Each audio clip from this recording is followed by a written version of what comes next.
Praise the lord. సామెతలు 16:3 నీ పనుల భారము యెహోవా మీద నుంచుము, అప్పుడు నీ ఉద్దేశములు సఫలమగును.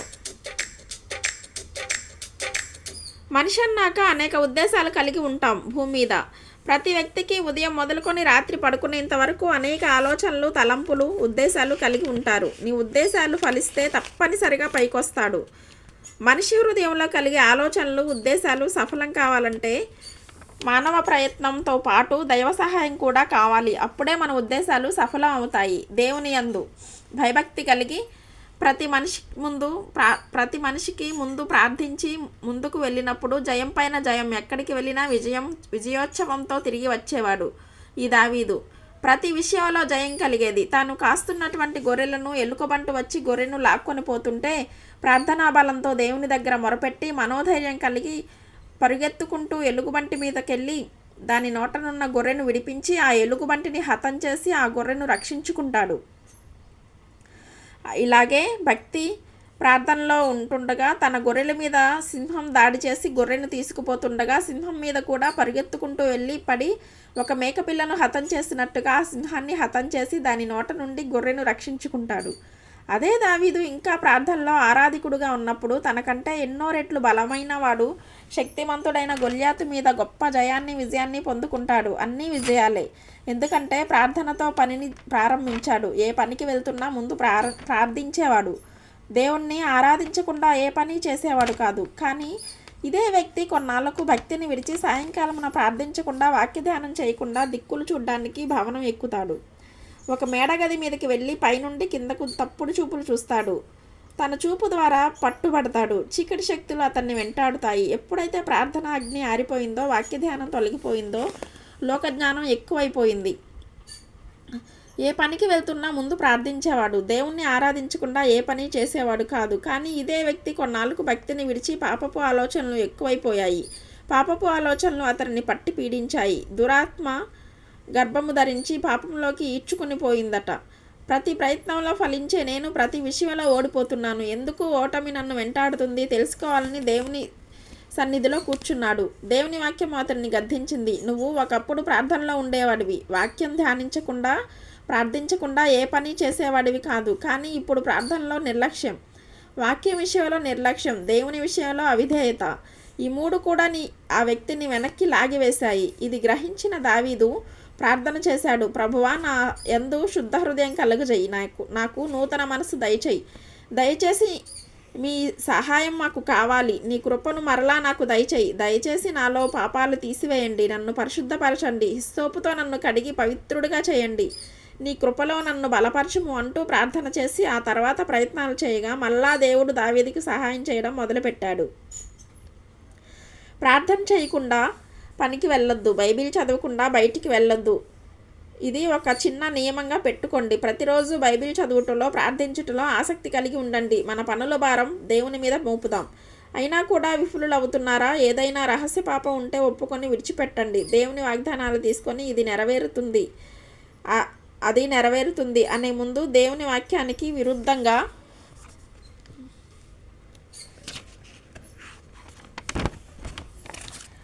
మన జీవితంలో ఉంటే తీసుకోవాల్సిన బాధ్యత మన మీదే ఉంది.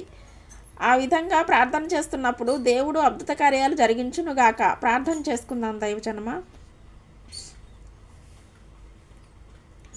పరిశుద్ధమైన మా పరలోకపు తండ్రి, నీ నామంలో ప్రార్థిస్తున్నాం. నీ పిల్లలందరినీ జ్ఞాపకం చేసుకో. పరలోకమందున్న మా తండ్రి, నీ వాక్యంలో మీరు సెలవిచ్చారు, మా పనుల భారం నీ మీద మోపినప్పుడు మా ఉద్దేశములు సఫలపరుస్తా అన్నారు. ఈరోజు ఎవరైతే వారి పనుల భారం నీ మీద మోపి వారు ప్రార్థన చేసి ప్రయత్నం చేయబోతుండగా వారి ఉద్దేశములు ఫలింపచేయువాడవు నీవే. వారి కుటుంబ విషయంలో, వారి భవిష్యత్తు విషయంలో, అలాగే ఆర్థిక విషయంలో, వారి పిల్లల విషయంలో వారికి ఉన్న మంచి ఉద్దేశాలు నీ నామ మహిమార్థమై నెరవేర్చువాడవు, ఫలింపచేయువాడవు నీవే తండ్రి. నీ చిత్తంలో కొనసాగే కృప మా అందరికీ దయచేయమని క్రీస్తు నామంలో అడిగి వేడుకుంటున్నాం మా పరలోకపు తండ్రి. ఆమెన్. Praise the lord. చిన్న కీర్తన పాడుకుందాం దయజనమా.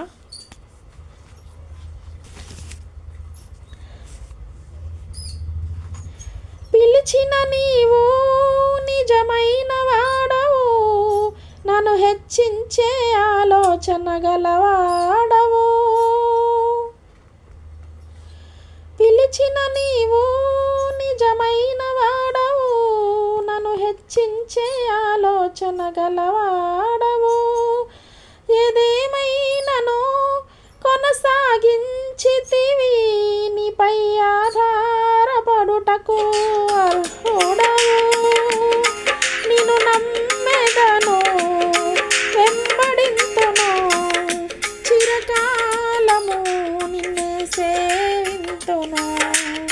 నిన్ను నమ్మెదను, వెంబడింతును, చిరకాలము నిన్నే సేవింతును.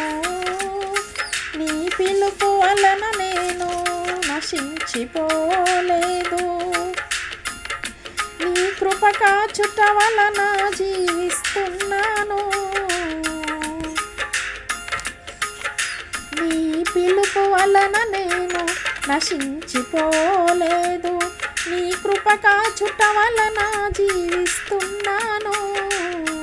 నీ ప్రేమకు సాటలేదు.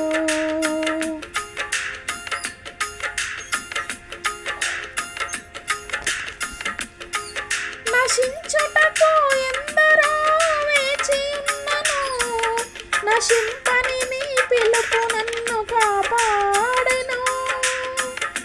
ద్రోహము నిందల మధ్యలో నీ నడిచినను, నీ నిర్మల హస్తము నన్ను భరించెను.